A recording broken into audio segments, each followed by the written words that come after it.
So Phil, as you can see, we're in the kitchen here in our rehab unit. I could see that PT fitted you with that walker and you're out and about walking around, so that's really good to see. So we're in the kitchen here today because we're going to do a little meal preparation activity. It's going to take us about 30 minutes.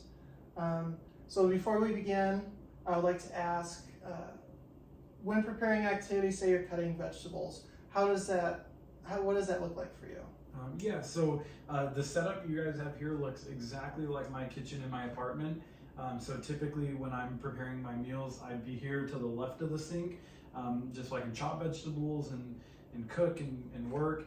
And the only problem is I'll end up overdoing it to the point of like exhaustion, and I get really scared because I have no chair or anything by me. But yeah, typically I do it here. I just overdo it sometimes. Right. Okay, and that leads us right to my next point. If you could have a seat right over here. Sure. I have a meal prep station right here set up for you. So it's kind of just give you a hand while you have Sure. a seat. Thank you. And that's sort of the first step here with our fatigue management, is doing the activity seated versus standing. Okay. So obviously you could perform that activity standing by the counter, but depending on how long you're standing, you could experience some fatigue, some dizziness, shortness of breath, and obviously that increases your risk of falling. So doing the activity seated here is a very good approach to doing any sorts of activities that may be demanding. And a couple other sort of fatigue management things to note before we begin is make sure that you're taking breaks before the activity. Just alleviating any sort of nerves or anxiety or any sort of discomforts or anything like that. And then also just being aware of your body and the sensations you're feeling during an activity, and just taking breaks during that activity, if you need them. Listen to your body, be mindful, and just understand that it's okay to take breaks. Okay. Awesome. Okay. So now what we're going to do is address some of the tremors and some of the weakness of that right hand. So what I have here is I have a adaptive knife with a built-up handle, and it is dull, so you don't need to worry about cutting yourself or anything like that. But you still need to practice safe movements, because when you go back home you could be dealing with sharper knives with thinner handles. So it's just something to be mindful of as we do this activity.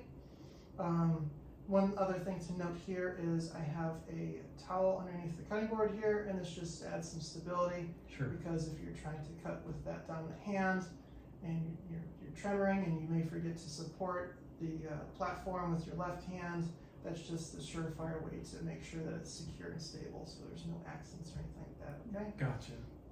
All right. So are you feeling any sort of discomfort or pain or anything before we begin? No, I actually feel good. It's nice to sit down. Fantastic. All right, so if you could grab that knife there for me, and if we could just do some simple slices through this potato, that would be great.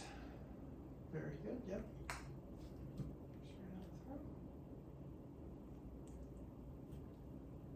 Nice. And how's that feeling so far? Feels good. I still struggle a little bit with this right hand, but this makes me feel like I can actually do it. Mm-hmm. How's the handle working out for you? Good. I really like the handle. I think it's easier to grasp, but sometimes I struggle a little bit, but that was actually really good.